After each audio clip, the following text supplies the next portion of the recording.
Ya gente cree que el olor a hospital es el alcohol o el cloro. No es verdad. El olor real, el que te taladra el cerebro a las 3 de la mañana, es a látex quemado y miedo viejo. Un miedo que se adhiere a las paredes de yeso y viaja por el sistema de ventilación. Eso es lo que respiramos todas las noches en el Santo Jude, Massachusetts, un hospital enorme. Yesos de ladrillo rojo con alas que fueron añadidas sin mucho sentido durante la Guerra Fría. Que llevaba 3 años en el turno nocturno, y mi regla de oro era simple. La sala B no existe. Es una boca sellada con cinta industrial que nadie toca. Dicen que la cerraron por amianto, luego por filtraciones, pero la verdad es que era un rumor constante entre el personal antiguo. Algo terrible pasó allí, hace décadas. Algo que ni siquiera el mantenimiento pesado pudo borrar. Esa noche, el Santo Jude estaba al borde del colapso. Una ola de intoxicaciones alimentarias nos había saturado la emergencia, y nos estábamos quedando sin suministros básicos. Necesitábamos jeringas de insulina, de las buenas, y el sistema marcaba que el único stock que quedaba, el inventario fantasma, estaba registrado en el almacén de la sala B. Yo era la jefa de turno, la única con las agallas para hacer el papeleo. Podría haber obligado a una auxiliar, pero la responsabilidad era mía. Eran las 3:37 am, la hora en que la racionalidad empieza a flaquear y los pasillos se alargan. Tomé la llave maestra, pesada y fría, que se sentía prohibida en la palma. La jefa de enfermeras, la señora Perkins, me había dado la llave con una mirada que era mitad pena, mitad advertencia. Solo saca lo que necesites, Elena. No mires. Y no toques el interruptor principal. El pasillo que llevaba a la sala B no tenía detectores de movimiento. No había la luz clínica y artificial que te mantiene despierto. Era luz de emergencia, amarilla, sucia. Al cruzar la doble puerta de acero, la temperatura bajó unos 10 grados de golpe. Y ahí estaba. El olor, no a látex ni a cloro, sino a polvo, humedad y algo metálico, como cobre oxidado. Los pisos de linóleo estaban levantados, y las marcas de carritos oxidados dibujaban sombras en las paredes. Avancé, usando la linterna de mi móvil. El almacén estaba al final. Sentía que caminaba no solo en otro piso, sino en otro tiempo. Había expedientes abiertos y tirados en el suelo, escritos a máquina. Al llegar al cruce de pasillos vi una figura. Era Javier, el encargado de limpieza del turno diurno, un hombre que no debería estar aquí, menos aún en la sala B. Estaba limpiando algo de la pared con una concentración excesiva, su cuerpo rígido. Javier, ¿qué haces aquí? ¿Te mandaron a limpiar esto?, pregunté, la voz demasiado alta para el silencio. Él no se volteó. Siguió jaspando una mancha oscura. Su uniforme verde olivo se veía casi negro bajo esa luz. Nos mandaron a sellar el ducto de ventilación, señorita Elena, murmuró, sin dejar de mirar la pared. Me acerqué. ¿Qué estás limpiando? Él se detuvo. No era una mancha. Era una línea rayada en el yeso, profunda, como hecha con un clavo. Cuando Javier finalmente se volteó, no era la cara tranquila y cansada que yo conocía. Sus ojos estaban inyectados de sangre y tenía una expresión de terror petrificado, como si hubiera visto a alguien al hombro de él. Me tomó del brazo, el agarre firme, desesperado, y me jaló hacia las sombras, lejos de la tenue luz. Su boca se acercó a mi oído, y sentí el aire frío de la ventilación en mi cuello. El olor a miedo viejo se intensificó. Y en un susurro que no era humano, un sonido roto, Javier soltó la frase que me demostró que esa ala no estaba abandonada, solo oculta. Todavía están aquí. El agarre de Javier se sintió viscoso, no solo por el sudor. Era desesperación pura. Lo empujé, sintiendo la adrenalina inundar mi pecho. Acomodé mi gorro de enfermera, un intento ridículo de recuperar el control sobre la situación. Javier, tienes que calmarte. Estás en shock. Sacaré de aquí. Él retrocedió unos pasos, sus ojos fijos no en mí, sino en la pared detrás de mi hombro, donde antes raspaba. La línea profunda en el yeso que él había intentado borrar se veía más negra ahora que la observaba bajo el cono de luz de mi teléfono. Nosotros no debemos estar aquí, repitió Javier, su voz rasposa. No es por el asbesto, Elena. Eso es mentira. Lo cerraron por el olor. Lo sellaron porque no podían silenciarlo. La sala B, o lo que el personal administrativo llamaba la zona de cuarentena de servicios públicos, Estaba oficialmente clausurada por una mezcla tóxica de moho negro y amianto. Esa era la historia corporativa que le vendíamos a las auditorías estatales de Massachusetts. El personal viejo conocía la verdad a medias. El ala se había clausurado tras un brote terrible de hepatitis A, seguido de una serie de demandas por negligencia brutal a finales de los 90. Se deshicieron de los expedientes, pintaron de nuevo, pero el trauma institucional era como el yeso húmedo, se caía a pedazos si lo tocabas. Pero lo que Javier susurraba era distinto. Sonaba más personal, más presente. Yo sé lo que viste en esa pared. No es mugre, Elena. Esas marcas son de uñas, insistió Javier, respirando entrecortadamente. Yo trabajo los ductos. Arreglo las tuberías. Aquí no hay moho. Hay silencio. Pero si te quedas el tiempo suficiente, lo oyes. Los sistemas de ventilación tienen un eco. Un sonido constante de arrastre. Arrastran las sábanas por el linóleo. Siempre en el pasillo central, pero jamás encuentras nada. Mi mente seguía anclada a mi deber. Tenía que justificar mi presencia aquí con lógica. Necesito ir al almacén de suministros. Jeringas de insulina, Javier. La emergencia está colapsando. Si no las consigo, tendremos muertos reales esta noche. Tengo que ir, es un truco, murmuró él, jalándome hacia una pared de ladrillo sin ventanas. El almacén es un punto ciego. Es el lugar donde mejor se esconden. ¿Por qué crees que dejaron el inventario ahí? Nadie viene. Nadie pregunta. Me jaló hacia un panel eléctrico viejo y sucio. No había termostato a la vista. Pero justo debajo de la caja de fusibles, una pequeña capa de escarcha se había formado en el ladrillo, a pesar de que la temperatura exterior de la noche era templada. Era un frío antinatural, profundo, que no venía de una ventana rota, venía de la pared. Esto no es una filtración de agua. Es el punto más frío del hospital. Es la puerta de servicio del ala, dijo Javier. A pesar de mi miedo, mi rabia profesional era más fuerte que la superstición. Era absurdo morir congelada en medio de un hospital. Javier, tienes que irte. Si te ven aquí sin orden de trabajo, te despiden. Regresa a tu área. Él negó con la cabeza y se quedó inmóvil, sus ojos clavados en la pared radiada, en la escarcha. Él no iba a seguirme. No iba a correr. Simplemente se quedó ahí, parte del inventario de terrores del Santo Jude. Me dejó sola. Avancé los últimos 20 metros hacia el almacén, cuyo acceso estaba marcado por una doble puerta de 2 hojas. El metal gritó al deslizarse sobre los rieles oxidados, un sonido que se tragó el silencio. La luz de mi móvil se proyectó sobre estanterías industriales que parecían no haber sido tocadas en 20 años. Había cajas etiquetadas con caligrafía de la era del disco de vinilo. Allí, justo en el fondo, sobre una caja apilada de gasas quirúrgicas, vi el letrero escrito a mano con marcador negro, casi borrado por el tiempo: insulina pediátrica. Me acerqué, aliviada, hasta que mi nariz captó la diferencia. El olor a cobre oxidado que sentí al entrar al ala era ahora dulce, enfermizo.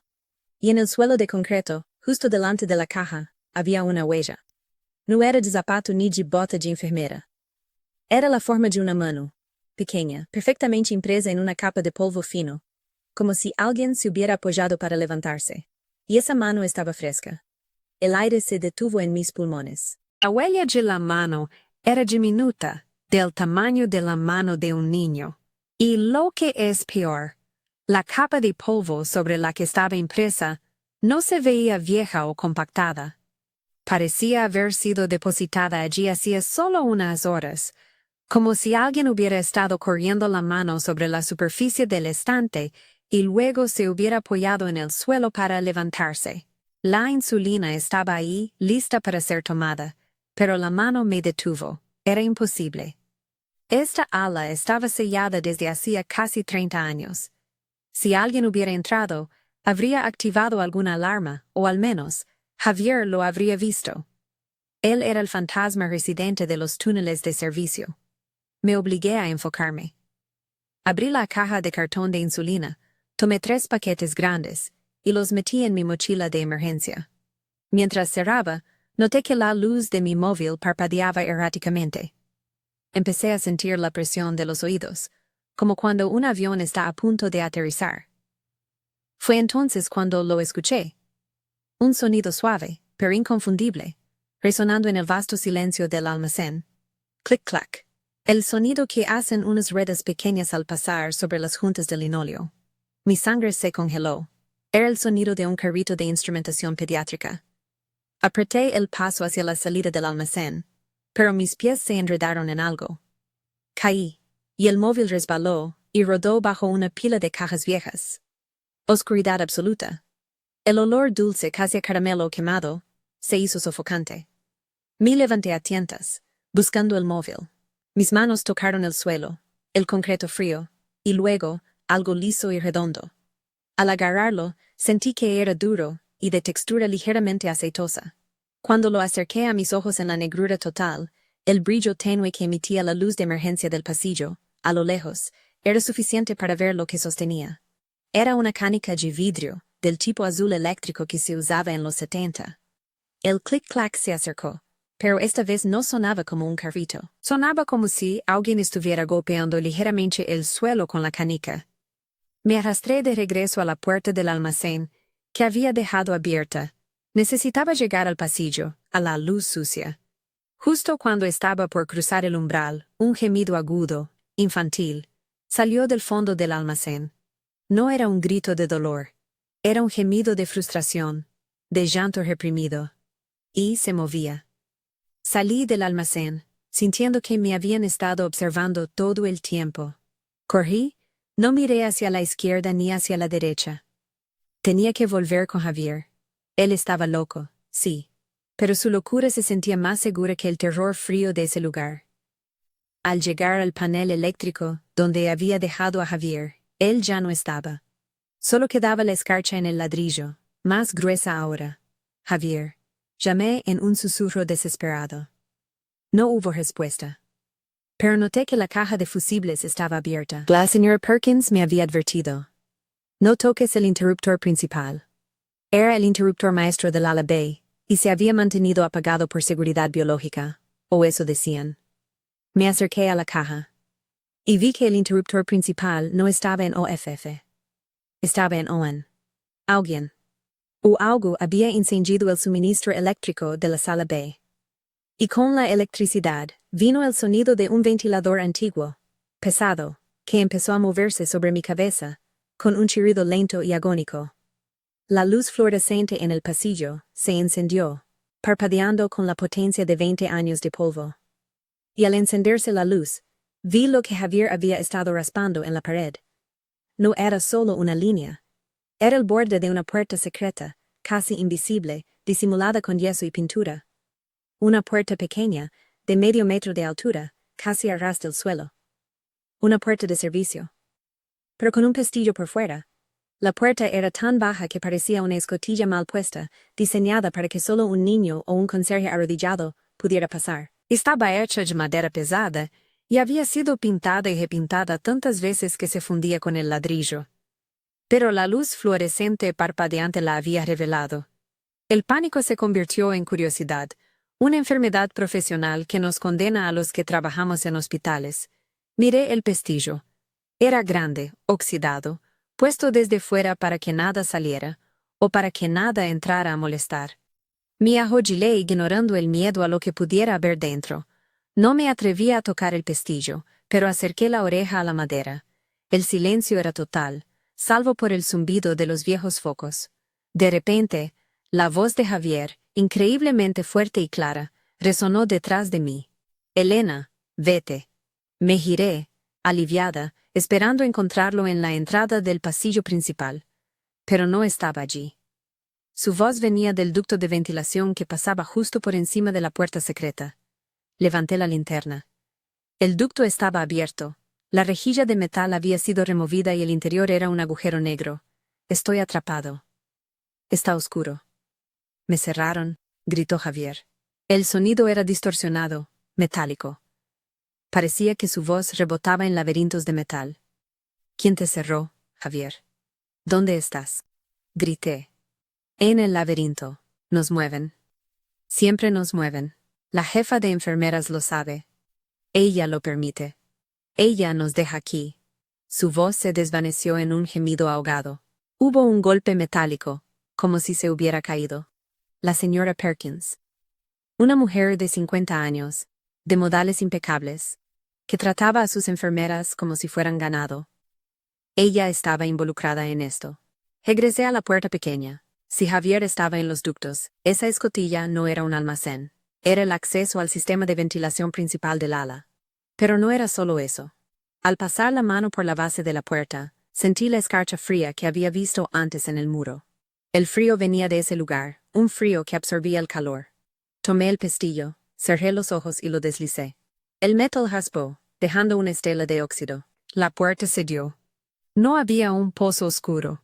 Había un pequeño cuarto del tamaño de un closet, con paredes revestidas de azulejos blancos brillantes y demasiado limpios. Y en medio del cuarto, había un pequeño catre de hospital, el tipo usado para niños, con una sábana limpia y doblada. Parecía listo para recibir a alguien. Encima de la cama, perfectamente centrada, había una tableta de grafito para escribir, de las que se usaban antes de la era digital.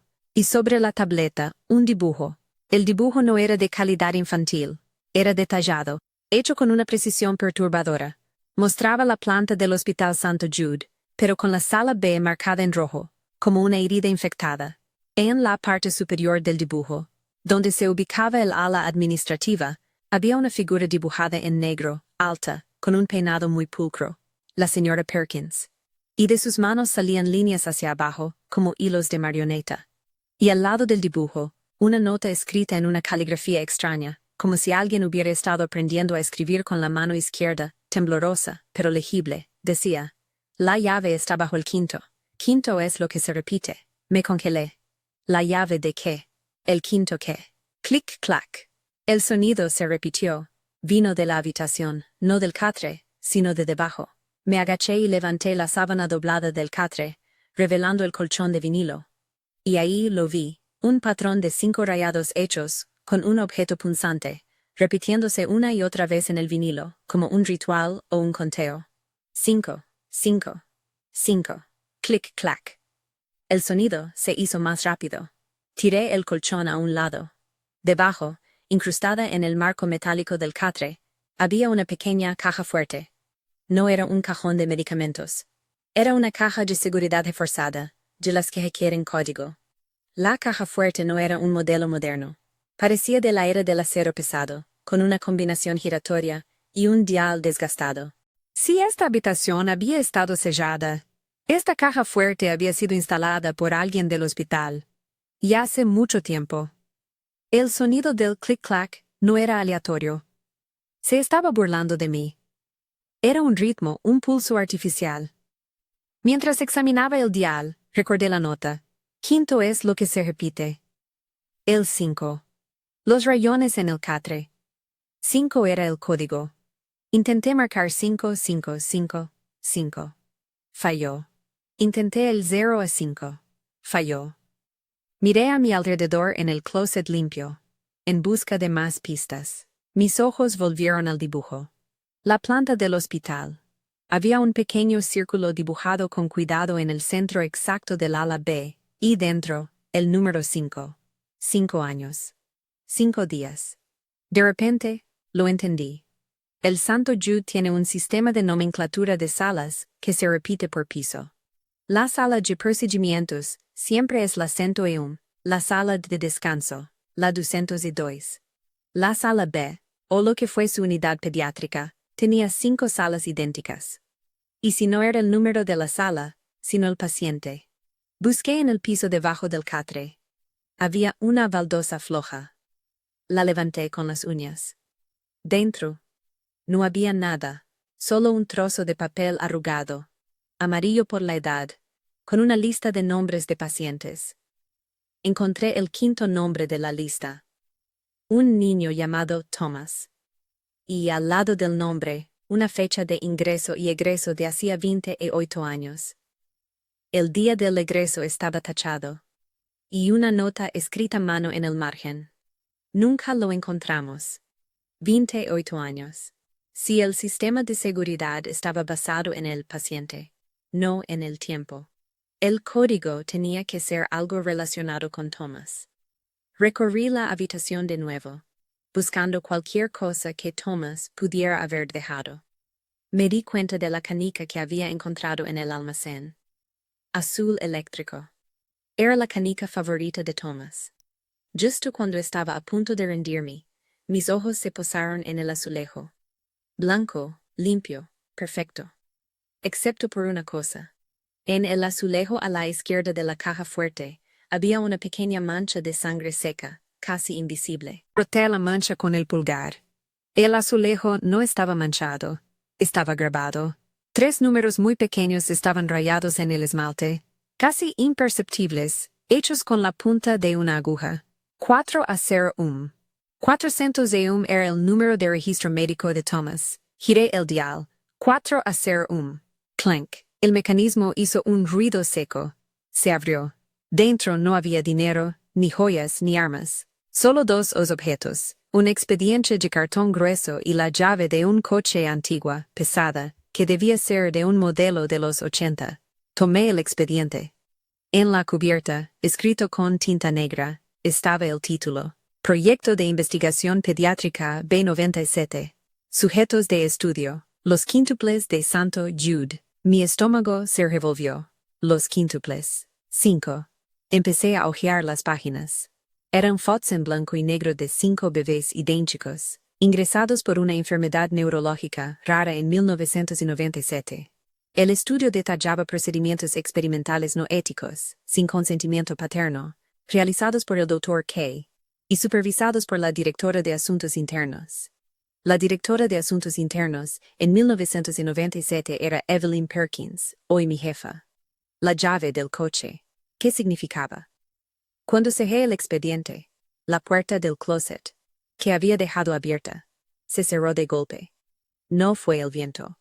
Fue un movimiento deliberado, acompañado por el gemido infantil que escuché en el almacén.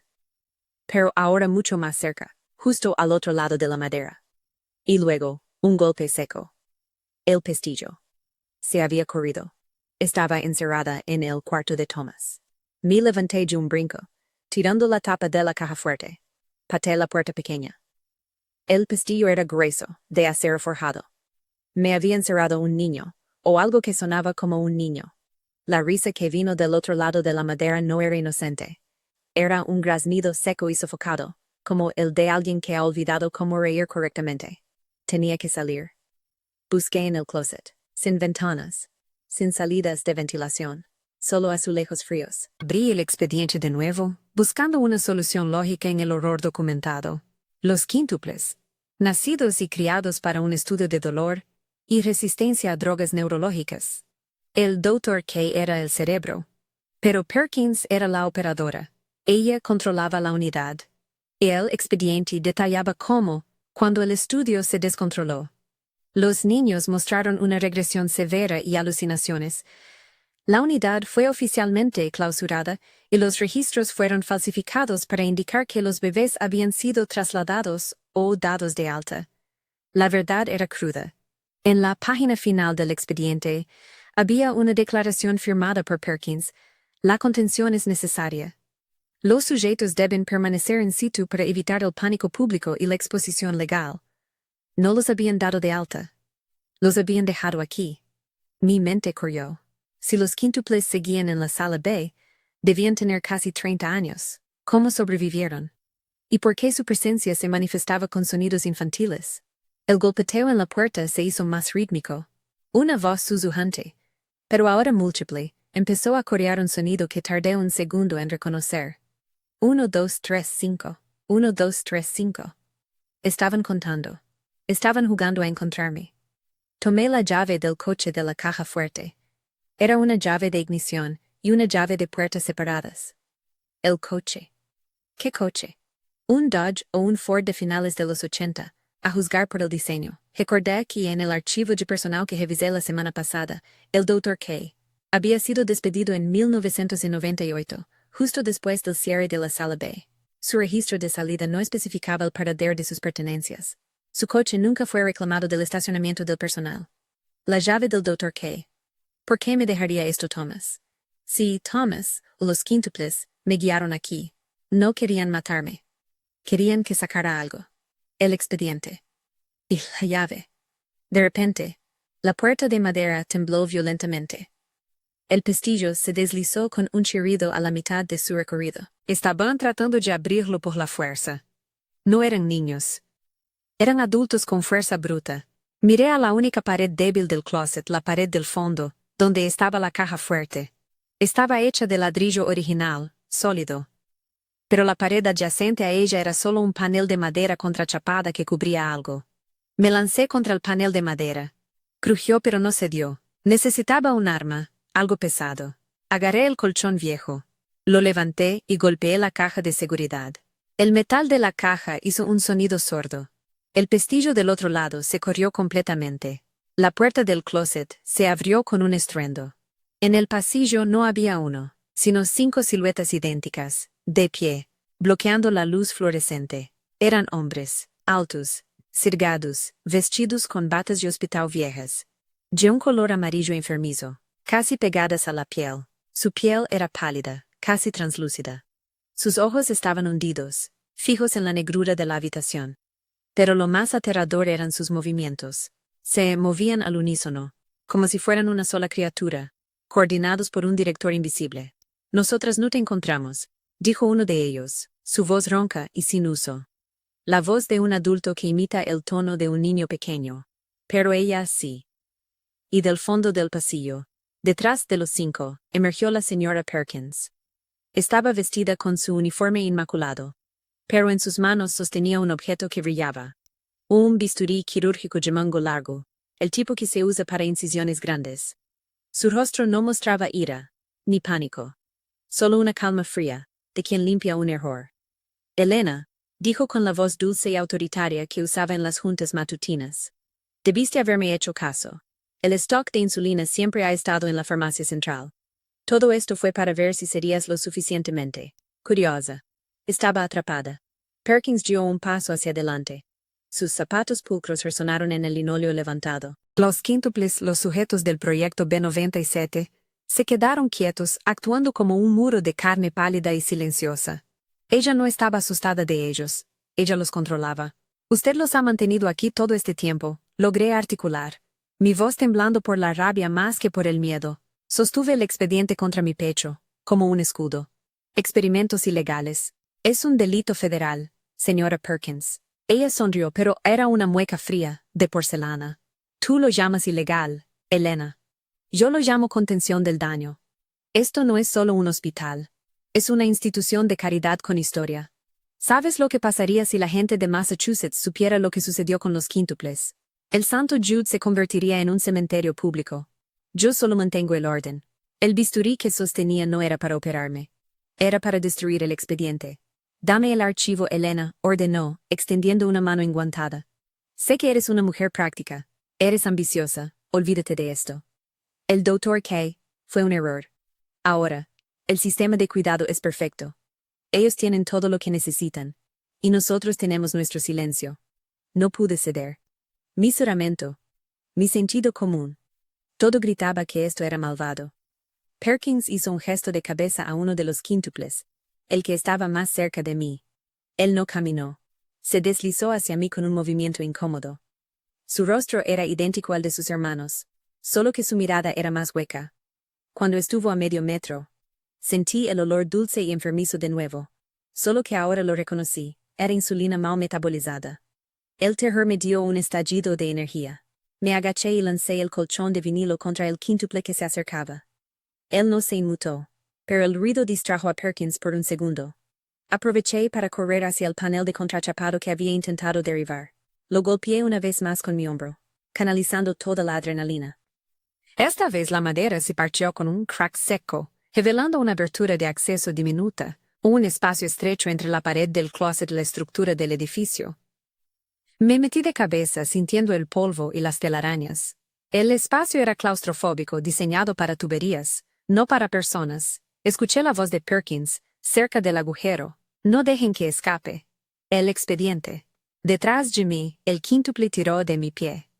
Lo pateé con todas mis fuerzas, y escuché un ruido sordo, el sonido de su cráneo golpeando el suelo. Avancé a ciegas por el pasaje estrecho, utilizando la llave del coche como punto de referencia. La luz de mi móvil se había apagado. El ducto olía a metal y a algo más, algo putrefacto, como carne que se ha quedado a la intemperie por mucho tiempo. El pasaje subía. Estaba en la pared del hospital, entre 2 pisos. El sonido de los quíntuples golpeando el muro detrás de mí era ensordecedor. Finalmente el pasaje se abrió. Caí en un pequeño cuarto. Encendí mi móvil. Era un baño. Un baño normal de hospital, limpio y funcional, parte del ala operativa del Santo Jude. Había escapado de la sala B. Pero mi huida fue demasiado fácil. Al acercarme a la puerta, miré por la mirilla. Estaba en el pasillo que conectaba la farmacia principal con el área de quirófanos. Un lugar lleno de gente a esta hora. Perkins no estaba allí, pero sí estaba mi auxiliar de enfermería Sara. Ella se acercó, sonriendo con alivio al verme salir. Elena, por fin. Encontraste las jeringas. La doctora Reyes estaba volviéndose loca. Traté de sonar tranquila. Sí, están aquí. Sara, tengo que ir a la seguridad ahora. Es sobre Perkins. Ella está involucrada en algo horrible. Necesito que me cubras. Sara me miró, y su sonrisa se desvaneció, reemplazada por una expresión de confusión. Ella no estaba asustada por lo que yo decía, sino por lo que yo sostenía. Miré mis manos. El expediente. Estaba completamente manchado, no de polvo, sino de un líquido oscuro y denso. Y la llave del coche. Sara señaló la parte de atrás de mi uniforme. Elena, tu espalda. ¿Qué es eso? Me toqué la espalda y sentí una humedad pegajosa. Cuando miré mi mano, el líquido era rojo oscuro. Era sangre. La sangre del quíntuple que pateé, o tal vez la mía. No lo sabía. Lo que sí sabía es que no podía ir a Seguridad Federal manchada de sangre con un expediente secreto en la mano. Me vería como una loca. Sara me ayudó a limpiar la sangre de mi bata, murmurando algo sobre una tubería que debió romperse. No le conté la verdad. No podía. Solo asentí, sintiendo el peso muerto del expediente en la mano. Lo primero era conseguir el coche. La llave era del Dr. K. El demente que había experimentado con los quíntuples. Si me arriesgaba a ir al estacionamiento de personal, podría encontrar una prueba adicional, o, al menos, una forma de salir del hospital con las evidencias. Dejé las jeringas de insulina a Sara y corrí al ascensor de servicio. Bajé al nivel Pium el estacionamiento subterráneo, que era tan cavernoso y sombrío como la sala B, pero por razones distintas. Aquí solo había concreto, tubos de neón roto y coches caros de médicos. El Dr. K se fue en 1998. Su coche, si es que seguía aquí, debía ser un monumento al abandono. Caminé entre las columnas de soporte. Estaba buscando un modelo viejo, cubierto de polvo. En el rincón más alejado, bajo una luz de emergencia parpadeante, encontré un Ford Sedan, color verde oscuro, cubierto por una lona gruesa y con las llantas desinfladas. El coche no se había movido en décadas. Temblé al descorrer la lona. El coche era exactamente como imaginé: polvo, óxido y el olor a moho. Inserté la llave en la cerradura del lado del conductor. Hizo un ruido lento y seco. Se abrió. Me metí al coche sintiendo el vinilo roto. El interior era una cápsula del tiempo. Había casetes de música clásica tirados en el asiento del copiloto, y un recibo arrugado de una cafetería de 1997. Busqué en la guantera. Esperando encontrar un diario, un manifiesto, encontré una caja de cartuchos de cigarros baratos y, debajo de eso, un sobre manila sellado. Era más delgado que el expediente de los quíntuples, pero más importante. Lo abrí con la navaja multiusos que siempre llevo conmigo. Dentro había una nota escrita a mano por el Dr. K. y un billete de avión viejo. La nota decía: Perkins tiene la contabilidad de los costos. Ella hizo el trabajo sucio. Pero no puede borrar el origen. Ellos lo escondieron en su lugar seguro. La llave es para empezar de nuevo. La verdad está en el origen, no en el hospital. El billete de avión era un viaje solo de ida a Panamá con fecha de 1998. El Dr. K. había huido. Lo importante, la verdad está en el origen. Me concentré en el coche. Me metí bajo el volante, sintiendo la tela de araña. Busqué el lugar seguro. El origen que el Dr. K. habría usado para esconder algo que incriminara a Perkins. Si Perkins controlaba el hospital, el Dr. K. habría escondido la prueba final fuera, en un lugar que solo un médico, que acaba de huir usaría. Toqué el techo del coche, los paneles. Nada. Entonces mis dedos tropezaron con el cenicero. Era grande, de metal cromado. Lo saqué de su cavidad. Debajo, pegada con cinta adhesiva gris, había una USB antigua, de un modelo grueso de los 90. Abrí la USB. El archivo no era grande, pero el nombre del archivo era claro. Cuenta bancaria B97. Fondos operacionales. Esto no era terror médico. Esto era terror financiero.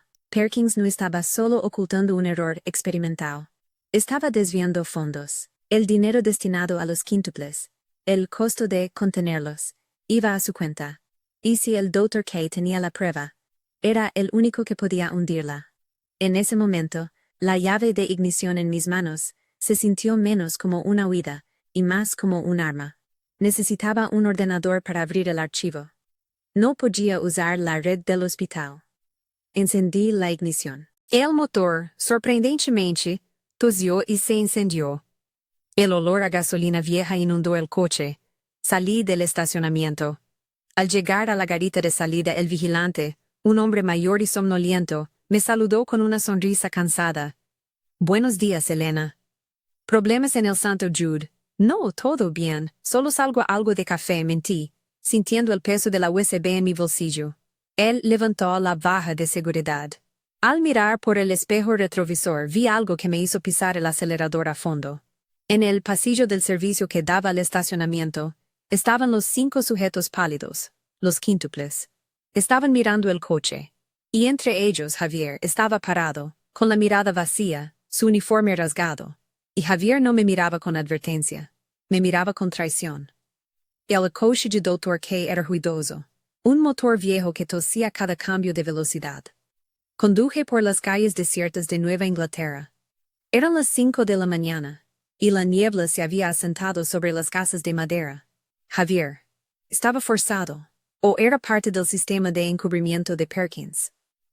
La clave del terror en el Santo Jude no eran solo los experimentos, sino la red silencio y complicidad que mantenía a los quíntuples vivos y ocultos. Javier, el hombre de mantenimiento, era el que movía las piezas, limpiaba la sangre, sellaba los ductos. Sentí una oleada de náuseas, no por el miedo sino por la traición. Él me había guiado al closet, me había asustado con la canica, pero todo era para que yo sacara la evidencia de la caja fuerte. Él no era una víctima, era un agente de la verdad. Me detuve en una gasolinera a 5 millas de la ciudad. Necesitaba un lugar seguro y una conexión a Internet. Usé mi tarjeta para comprar café y un paquete de galletas, manteniendo el perfil bajo. Había una computadora pública oxidada en la esquina, usada principalmente por camioneros. Conecté la USB del Dr. K. El sistema operativo tardó una eternidad en reconocerla. Abrí el archivo. Era una hoja de cálculo simple de 1997. No era la cuenta bancaria de Perkins, sino la cuenta de un fideicomiso. El fideicomiso Thomas A. F. Quintuple. El fideicomiso había sido abierto con fondos de la fundación del hospital, bajo el pretexto de costear el cuidado médico continuo de los niños. Pero al revisar las transacciones, la verdad era obvia.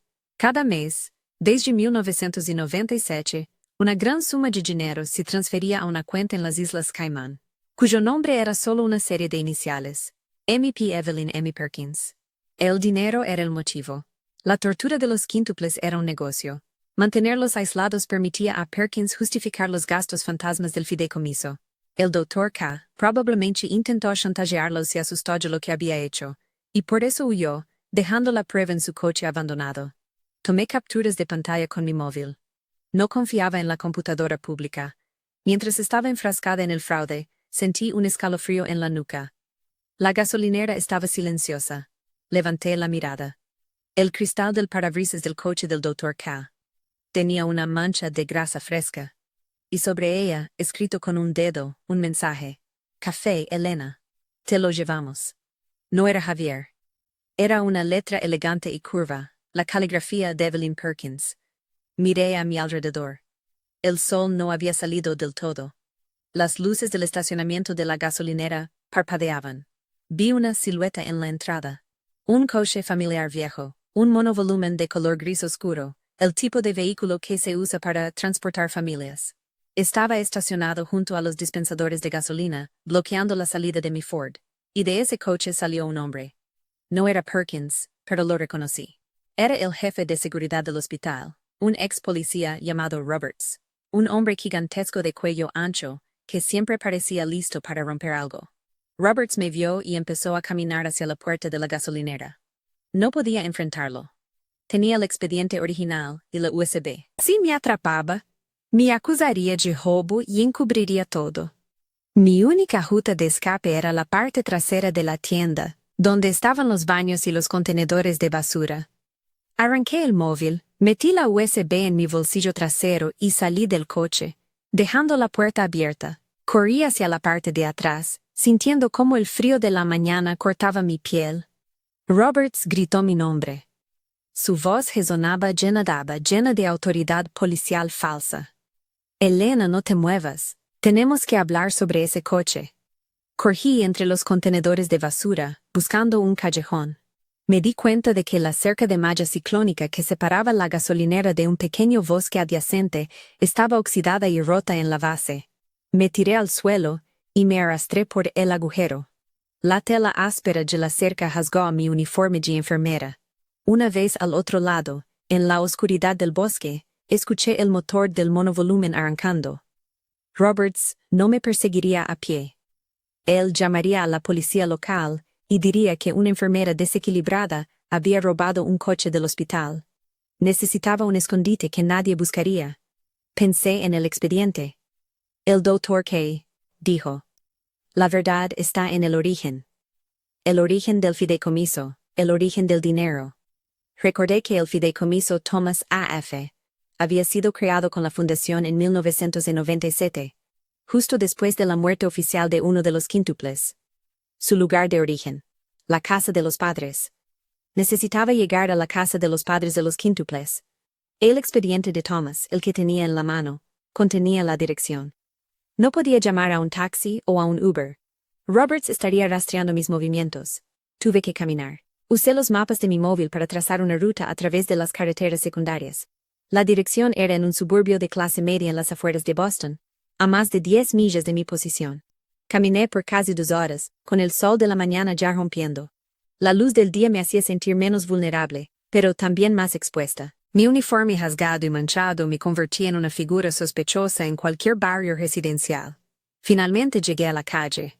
Las casas eran coloniales, con jardines cuidados. Busqué el número. Era una casa de 2 pisos, con un gran roble en el patio delantero, la típica imagen de la estabilidad americana. Me acerqué a la puerta, dudando. Los padres, si aún vivían allí, habían perdido a 5 hijos, al menos legalmente, hace casi 3 décadas. ¿Eran víctimas o estaban implicados?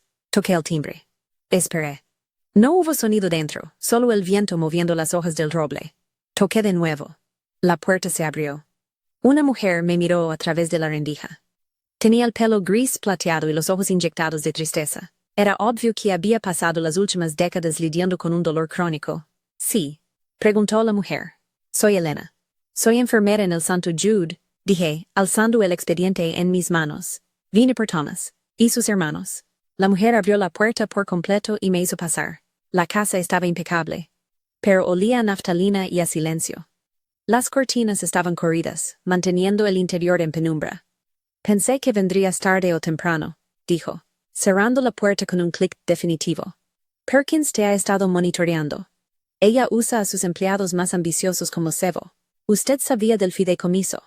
¿De que no murieron?, pregunté. La mujer, la señora Foster, me guió a la sala de estar. Había un piano cubierto con una sábana, y sobre la chimenea, 5 marcos de fotos vacíos. Mi marido y yo lo supimos tarde. Cuando firmamos los papeles de la donación al fideicomiso, Perkins nos hizo firmar una cláusula de silencio. Nos dijo que si hablábamos, nos acusarían de negligencia y nos quitarían nuestra pensión. Querían el dinero del fideicomiso, Elena. El doctor K. era un sádico, pero Perkins es una ladrona. Saqué el expediente y la USB. Tengo las pruebas de que Perkins está desviando fondos. La USB tiene el acceso a las cuentas. La señora Foster me miró. Y, por primera vez, un destello de luz regresó a sus ojos. Sabía que Thomas no nos abandonaría. Él siempre estuvo conectado a este lugar. Al origen. El origen. ¿Dónde está la prueba de origen del Dr. K?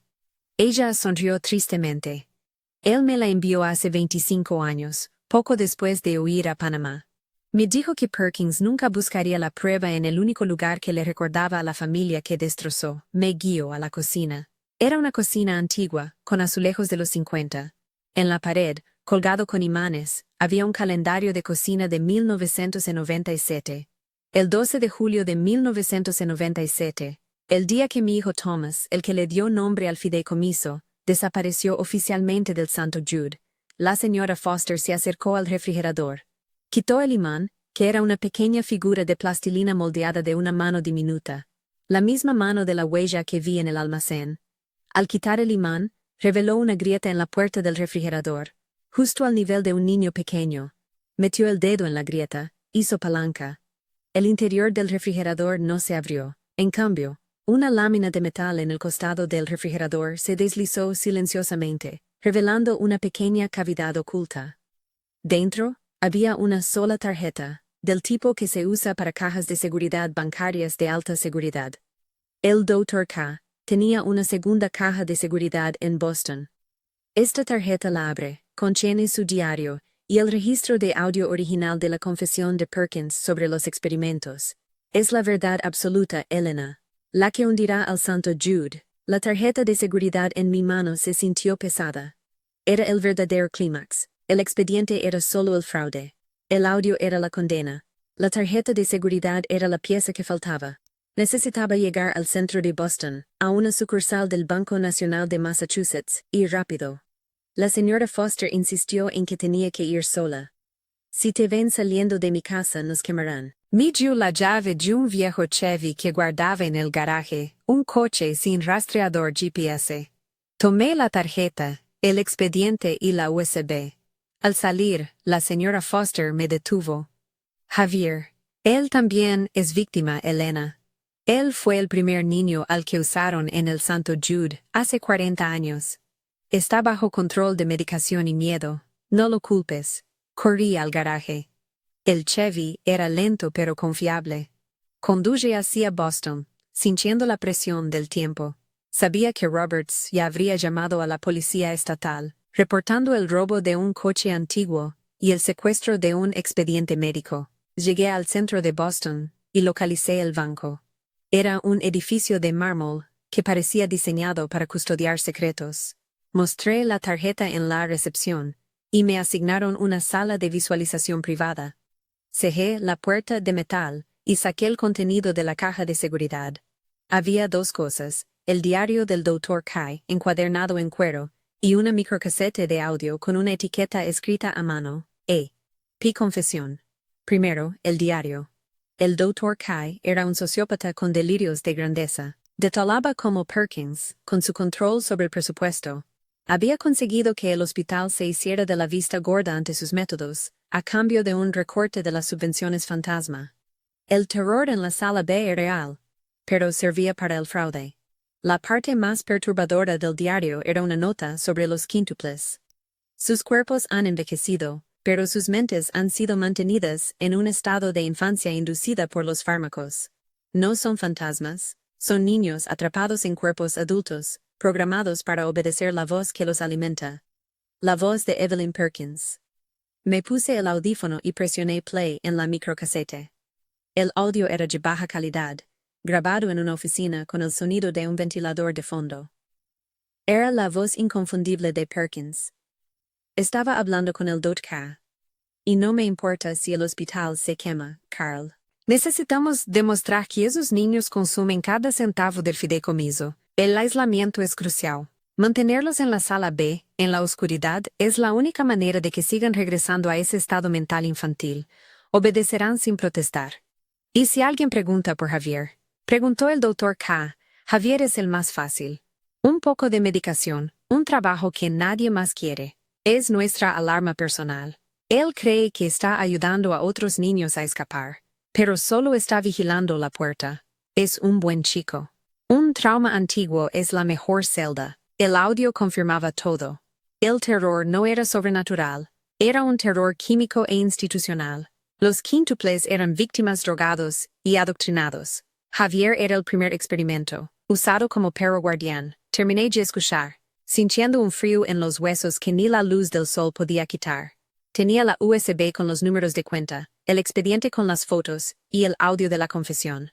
Era suficiente para hundir a Perkins, y el santo Jude. Salí de la sala de visualización, sintiendo que acababa de salir de la tumba. Le dije al recepcionista que necesitaba hacer una llamada privada a las autoridades. En ese instante, mi móvil vibró. Era un mensaje de texto. Un número desconocido. Estamos esperando. Te dejaste la canica. Miré por la ventana del banco, hacia la calle. Justo enfrente en la acera, no había ningún coche, sino un camión de lavandería de servicio del Santo Jude. Un camión normal blanco. Pero la puerta trasera estaba ligeramente abierta. Y en el reflejo de la ventana del camión, vi a los 5 quíntuples, sentados en la oscuridad mirándome. Me habían seguido. Perkins sabía que yo iba a buscar la verdad en el banco. Ella había anticipado el movimiento del Dr. K.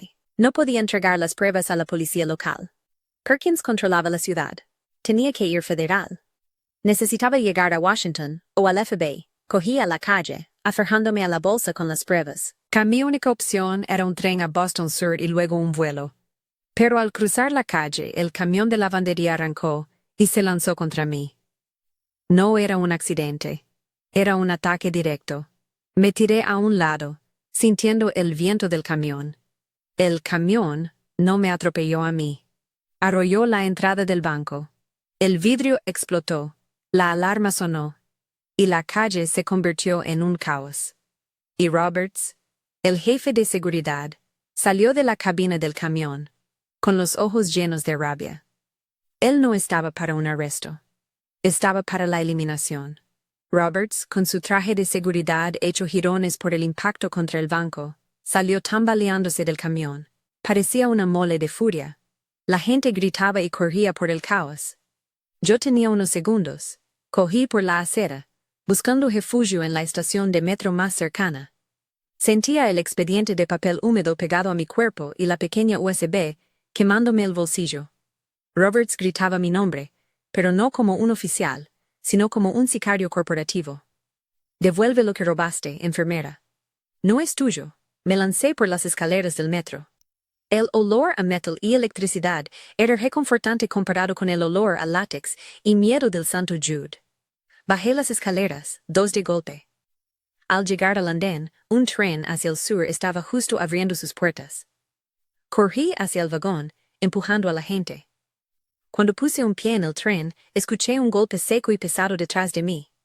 Roberts había saltado al andén y venía a toda velocidad. Justo antes de que las puertas se cerraran, Roberts alcanzó a agarrar la correa de mi bolso. Tiró con una fuerza increíble. El bolso se rompió, y el expediente de papel salió volando, cayendo en las vías del metro. La USB y la microcasete se quedaron en mi bolsillo. Roberts se quedó inmóvil, mirando el expediente. Los otros pasajeros me jalaron al interior del vagón. Las puertas se cerraron. El tren se puso en marcha. Miré por la ventana. Roberts estaba en el andén, de pie. No intentó seguir al tren. Solo levantó la mirada hacia mí, y por primera vez me sonrió. Una sonrisa de suficiencia pura. El expediente estaba destrozado en las vías, mojado con aceite y basura. Perdí la evidencia física, pero aún tenía la grabación y la USB. Y él no lo sabía. Me senté en el tren, temblando. Necesitaba un abogado federal, alguien que no tuviera conexiones con la élite médica de Boston. Me bajé en Providence, Rhode Island. Encontré una cabina telefónica algo casi extinto en un centro comercial, y marqué el número del FBI que había memorizado de un cartel de búsqueda de personas. Alguien respondió. Fui concisa. Tengo pruebas de fraude federal y experimentación ilegal en el Santo Jude, Massachusetts. Necesito un agente. Ahora. La voz al otro lado era calmada y profesional. Entiendo, señorita. ¿Podría verificar su nombre y ocupación? Le di mis datos, le expliqué sobre Perkins, los quíntuples y las transferencias de dinero. Mencioné la USB y la microcasete. El agente me detuvo. Muy bien, Elena. Es una historia grave. Hemos abierto una investigación preliminar sobre el Santo Jude por irregularidades en los fondos de caridad. Quiero que haga esto. Permanezca exactamente donde está. No hable con nadie más. Voy a enviar a un equipo a su ubicación inmediatamente. El alivio me inundó. Lo había logrado. Esperé en la cabina. A los 20 minutos, 2 coches negros y discretos se estacionaron cerca. Salieron 2 personas. Un hombre de traje gris y una mujer con un abrigo de lana, ambos con insignias discretas. Parecían la ley, limpios y serios. Salí de la cabina. Me acerqué a la gente de traje. Soy Elena. Tengo la información, dije, sacando la USB y la microcasete. El hombre tomó la USB con un guante de látex, sin sonreír. La mujer del abrigo me miró con una expresión de evaluación. Gracias, Elena. Esto es muy valioso. Queremos asegurarnos de que esté protegida. Necesitamos llevarla a un lugar seguro para tomar su declaración formal. Mientras me guiaban hacia el coche, la agente del abrigo me habló en voz baja. La señora Perkins ha sido muy cooperativa. De hecho, ha sido ella quien nos alertó sobre usted. Me detuve en seco. ¿Qué? Perkins. Ella les habló de mí. El agente del traje asintió. Sí.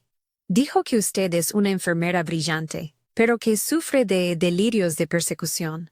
Ha estado convencida de que los pacientes del ala B están vivos. Ha estado alterando registros e inventarios. Sentí que el mundo se me venía abajo. Eso es mentira. Ella es la culpable. Tengo la confesión aquí. Le mostré la microcasete. La agente del abrigo la tomó. Ella no la puso a sonar, simplemente la giró en sus dedos.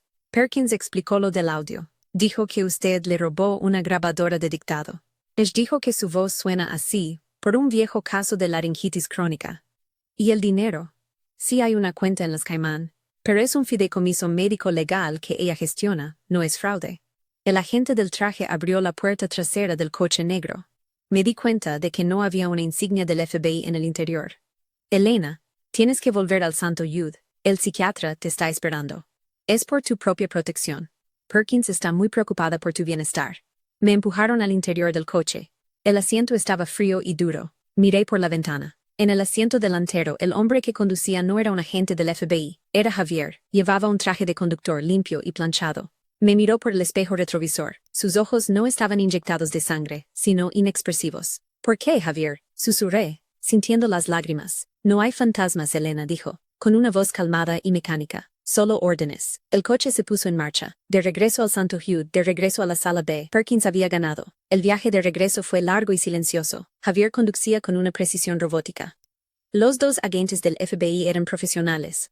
No me tocaron, pero sus miradas eran de contención psiquiátrica. Sabían exactamente cómo usar el gaslighting institucional. Cuando llegamos al Santo Jude, no entramos por la emergencia. Fuimos directamente al estacionamiento de servicio, a la rampa de carga, justo por donde había salido con el coche del Dr. Carl Roberts. El jefe de seguridad estaba esperando. Me sacaron del coche y me esposaron, pero no con esposas de metal. Eran esposas de tela de contención médica, suaves pero ineludibles. Bienvenida a casa, Elena, dijo Roberts, quitándome la pequeña USB del bolsillo trasero. La señora Perkins ya tiene las copias de seguridad de esto. Era solo cuestión de tiempo. Tú y el Dr. Kay sois demasiado predecibles. Me llevaron de vuelta a través del ala de servicio. No al piso de enfermería, sino al sótano, un lugar que yo nunca había visto. Era frío, de concreto desnudo, con una tubería maestra que vibraba. Y entonces vi a Evelyn Perkins. Estaba parada bajo una luz solitaria, vestida con su uniforme inmaculado, mirando un pequeño monitor de vigilancia. «Qué pena, Elena», dijo con un suspiro dramático. «Tenías tanto potencial. Pero la curiosidad es fatal para las enfermeras. Destruye la obediencia». Me jalaron hacia una puerta metálica, idéntica a las que sellaban la sala B, pero sin la cinta industrial. La abrieron. Al otro lado, no había azulejos o catres. Había una habitación de aislamiento. Muros acolchados de un color gris sucio y una única cama baja. La habitación olía a desinfectante industrial y a sudor. «Aquí te quedarás un tiempo. Hasta que el Dr. Harris decida el protocolo farmacológico adecuado», explicó Perkins, entrando con Roberts. Luché contra las ataduras. «No estoy loca. Los quíntuples están aquí. Usted es una criminal». Perkins se acercó, su rostro a centímetros del mío. Su aliento olía a menta. «Los quíntuples están bien cuidados, Elena. Y sabes lo mejor. Se han encariñado contigo. Thomas te considera una heroína, a su manera. Él te guió a las pruebas. Pero la prueba no sirve si la narrativa está bajo control. Me soltaron y caí sobre la cama baja. La puerta metálica se cerró con un sonido que resonó en mi pecho. Roberts y Perkins me miraban a través de una pequeña ventana de vidrio reforzado. La gente creerá lo que decimos, Elena. Porque es más fácil creer en una enfermera con un colapso nervioso que en una conspiración de 30 años que involucra fraude y experimentación humana. Lo que viste, lo que oíste, eso fue tu mente. El santo Jude es seguro. Los quíntuples son un mito. Roberts hizo un gesto de despedida. En la oscuridad de la habitación me levanté. Estaba sola. Me senté en la cama, abrazando mis rodillas. De repente, noté algo en la pared acolchada, justo encima de mi cabeza. Había una grieta pequeña, casi invisible en el vinilo. Me acerqué. Metí el dedo en la grieta. Sentí algo duro. Lo saqué. Era una canica azul eléctrica. El mismo tipo de canica que había encontrado en el almacén de la sala B. No estaba loca. Estaban aquí, y querían que yo lo supiera. Pero lo más aterrador fue el mensaje rayado en el acolchado de la pared, escrito con una caligrafía temblorosa, la misma del closet de Thomas. Decía: no te dejarán salir, tienes que unirte a la familia. Estamos en el ducto. Esperamos el clic-clac. Entendí entonces la verdad final. Los quíntuples no estaban esperando que yo fuera su salvadora. Me estaban invitando a ser uno de ellos. Su terror era la contención. Pero su existencia era la única prueba real. Miré la canica. La rodé sobre el colchón. Clic-clac. Y del ducto de ventilación, justo sobre la canica, vino el susurro. 5 voces al unísono, lentas, monótonas. 1, 2, 3, 5. Ahora eres las 6.